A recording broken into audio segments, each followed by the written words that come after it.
Doze?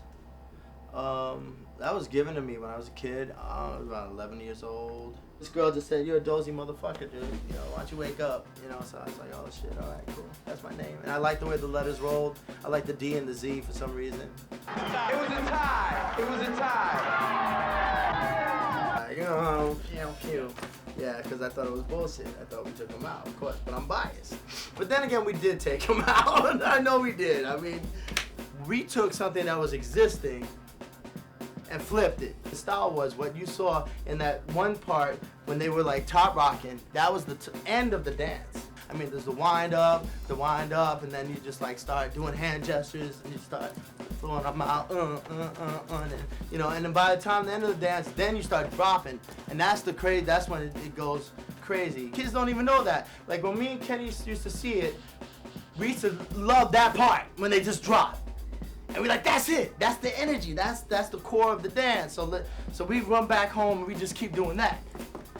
And there was like a whole nother part of the dance that we overlooked. So we didn't. So we go to battles and kids are in our face going, and we're just like, bam! You know, we go straight to it and we're taking them out. We're grabbing them, we're stamping them, we're breaking them in half, we're sledgehammering them, and they couldn't deal because we took it to another level. Style versus technique. Style will always win. Always, you know, and that's what the true b-boy is, style, not technique. A b-boy in its movement is really geometric. The way the steps are very geometric, and even until like the wind up until freeze, just the way your legs twist and lock, just the way your body is, and just the contours, the way your body is positioned, contorted, is definitely inspiration for like letters. For me, I mean, like a baby is like a D with two locks wrapped around, coming out with arrows. Well, like, you know, like in boogieing, like, you know, when you do waves, you're like, I picture you're doing an S or an A, pump out, you know, and yeah, you know, it's I think more so with locking and popping, you see like the body's moving in different positions that are like letters. That's what I'm saying with the art. That's what I'm taking it with, like the character, even the boogieing, you know, like even, you know, it's geometrics, it's like, you know, Euclid, you know, it's the same thing, you know what I'm saying? It's like Pythagorean, it's mathematics, it's geometry, and that comes off in the same, it translates the same in graph. As far as like dancing and art, man, I mean, they're hand in hand, creating motion in the direction that the letter is flowing. I'm sure he talked to Ramelzi about making the letter aerodynamic, and also being able to go through the elements, going through water, through air, and, you know, the arrow would be the cutter, the griller, or just like the stabber, showing the direction in which the letter's going. The letters, you know, tilt is a big thing with letter. The way it lays is the way it creates motion too. If it's going forward, it's going.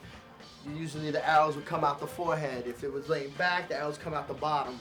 You know, and you know, I mean, there's so many ways of showing that it's a live letter. It's full of life. It's actually a biological entity going through some kind of metamorphosis. You know, going through a change. Graph art spoke to me because it was pure, it was unadulterated street.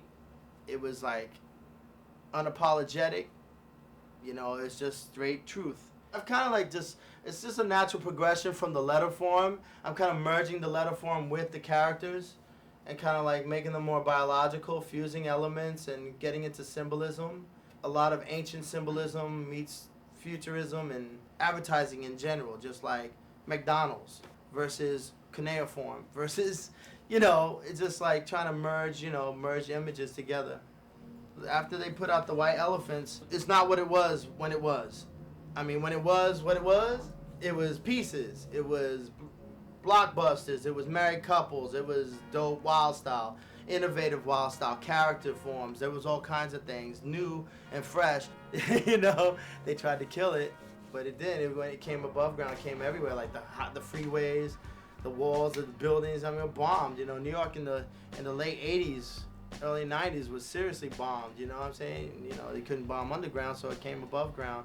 And that's when you get the street bomb. That's when you start seeing like the whole new generation of kids doing wheat pasting and mixed medium on the streets now. They're doing all kinds of weird things. It kind of gave birth to a whole new way of getting up, you know.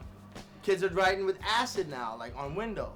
It's crazy, you know. It's like, I don't know, some chemical shit now, you know. Chemical warfare it's turned into, but yeah, you can't stop it and you won't stop it, you know.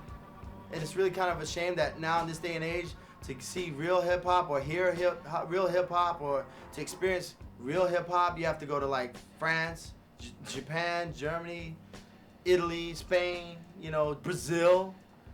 It's insane in South America. It's dope. It's a political force.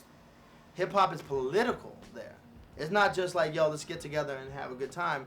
It's actually a force of like black politics, you know, of the poor. You know, it's what it could have been here, but it isn't. I think about all the girlfriends I dissed, all the dinners I missed.